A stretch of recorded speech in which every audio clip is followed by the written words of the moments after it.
تیسرا بنیادی اصول ہے تکبر اور شہرت کے لیے لباس پہننا، اس سے بچنا، تکبر اور شہرت کے لیے لباس پہننے سے احتراز کرنا، بچنا ضروری ہے۔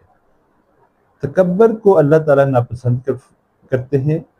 ایک حدیث قدسی ہے کہ اس میں اللہ تعالیٰ یہ فرماتے ہیں کہ کبریائی، بڑائی میری چادر ہے، جو اسے کھینچے گا بھی اسے ذلیل کر دو، او کما قال علیہ السلام۔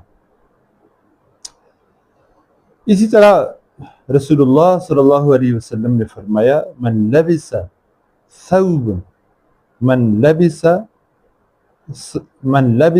ثوب شہرت البسہ اللہ مذلۃ یوم القیامہ۔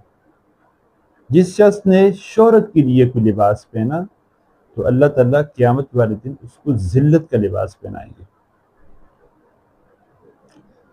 اسی طرح اگر دیکھا جائے تو قرآن مجید میں بھی اس کی مثال موجود ہے۔ سورہ قصص کی آیت نمبر 79 سے 83 تک قارون کا واقعہ بیان کیا گیا ہے، اور قارون کا وہ واقعہ یہاں سے شروع ہوتا ہے فخرج علی قومہ فی زینتہ۔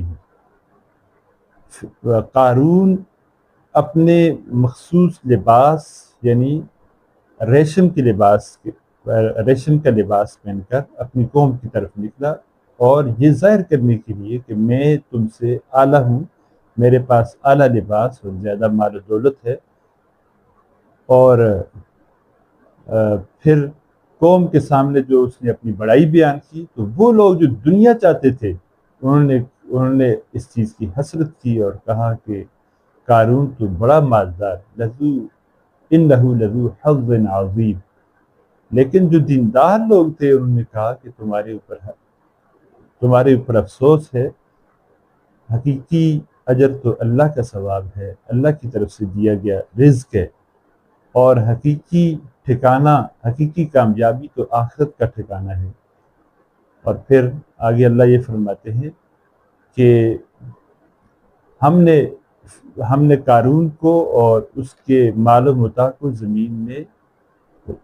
زمین میں دسا دیا، اور پھر اللہ نے اس کی وجہ یہ بیان کی کہ جو لوگ بھی زمین میں تکبر کرتے ہیں اور فساد کرتے ہیں ان کا یہی انجام ہوتا ہے، آخرت کا گھر ان کا